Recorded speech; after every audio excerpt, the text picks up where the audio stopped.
திடீரென இந்த சிறுவனின் அண்டை வீட்டுக்காரன் அவன் வீட்டில் தவறாக நுழைகிறான் மற்றும் அவன் சொல்வதற்கு மாறாக வீட்டிலிருந்து செல்லாமல் இருக்கிறான். இதை பார்த்தே சிறுவனுக்கு ஏதோ சிறிது சந்தேகம் உணரப்படுகிறது மற்றும் இதை பார்ப்பதற்காக அவன் டிவிஐ ஆன் செய்யும் போது தென் கொரியாவில் ஒரு கடுமையான வைரஸ் பரவி பாதி மக்கள் ஜாம்பிகளாக திரண்டு விட்டனர் என்று தெரிகிறது. சென்றுள்ளதாக தெரிவிக்கிறார். இதை பார்த்தவுடன் அந்த வாலிபர் தன்னை பாதுகாப்பதற்காக ஒரு கத்தியை எடுத்து அந்த ஆங்கிலுக்கு கொடுத்துவிட்டு அவனை வீட்டிலிருந்து வெளியேற சொல்லுகிறான். ஆங்கிலி அவனிடம் கூறுகிறான், நான் பாதிப்படையவில்லை. ஆனால் அதே நேரத்தில் அவன் கண்களில் இரத்தம் வர ஆரம்பிக்கிறது.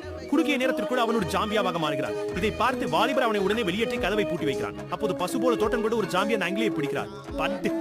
இது பார்த்து அவர் கதவின் முன் ஃப்ரிட்ஜை வைத்து ஒரு ட்ரோனின் உதவியுடன் அருகில் உள்ள வீடுகளில் அதே போன்ற சாதாரண மனிதர் இருப்பார்களா என சரி பார்க்க ஆரம்பிக்கிறார். ஆனால் யாரும் கிடைக்கவில்லை. வேலை பாராமல் அவர் பப்ஜி விளையாட ஆரம்பிக்கிறார். ஆனால் அப்போது நெட்வொர்க் துண்டிக்கப்படுகிறது. அடுத்த காரியம், இந்த வைரஸால் அவர் பெற்றோர் தொடர்பு நிகழ்ந்ததால் அவர்கள் இறந்து விட்டார்கள்.